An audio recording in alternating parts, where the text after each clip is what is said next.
ഇമ്മ ആ ആ ഇജൊന്ന് നേരത്തെ നീറ്റോ?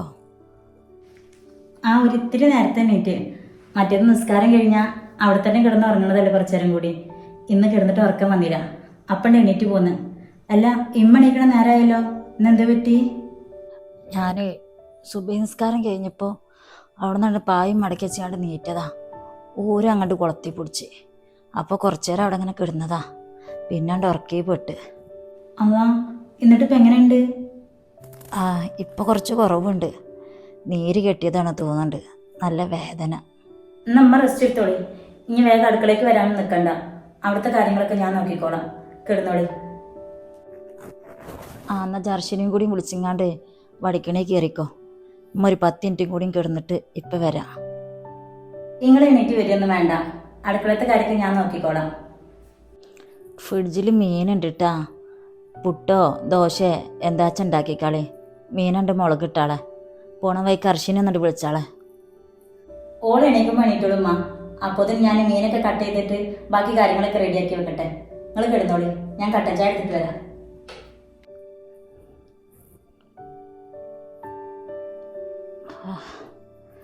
പഠിച്ചോനെ, സ്വപ്നത്തിൽ പോലും വിചാരിക്കാത്ത കാര്യങ്ങളൊക്കെ ഇപ്പം കേൾക്കുന്നതും കാണുന്നതുമൊക്കെ. അതാ പക്ഷെ എനിക്ക് അർഷി പറഞ്ഞ കാര്യങ്ങൾ വെച്ച് നോക്കുമ്പോൾ മനസ്സറിഞ്ഞ് സന്തോഷിക്കാനും പറ്റാത്ത ഭാഗമായിപ്പോയി. ഇപ്പം ഇതിലെ തെറ്റും ശരി എന്താണെന്നും മനസ്സിലാവണില്ലല്ലോ. ഇപ്പം എൻ്റെ പഠിച്ചോനെ, എന്താണ് തെറ്റ് ശരി വെച്ചാൽ ഒന്ന് വേർതിരിച്ച് കാണിച്ചായോജ്.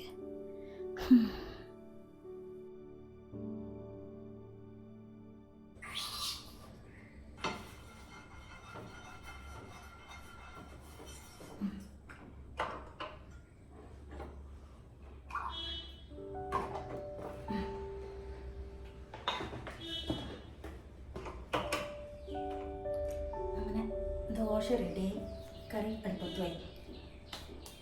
അല്ല, സമയം 7 മണിയാവാറായല്ലോ.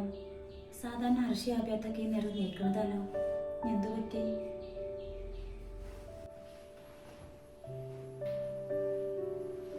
രണ്ടാളും എണീക്കുന്നത് കാണാനില്ലല്ലോ.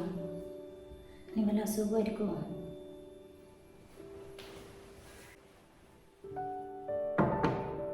അർഷിയെ, ആഭ്യത്ത,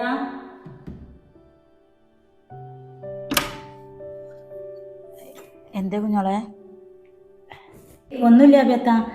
സമയം വൈകിയപ്പോഴേ എന്താ നിങ്ങളെ രണ്ടാളെയും കാണാത്തെന്ന് വിചാരിച്ചിട്ട് വിളിച്ചു നോക്കിയതാ.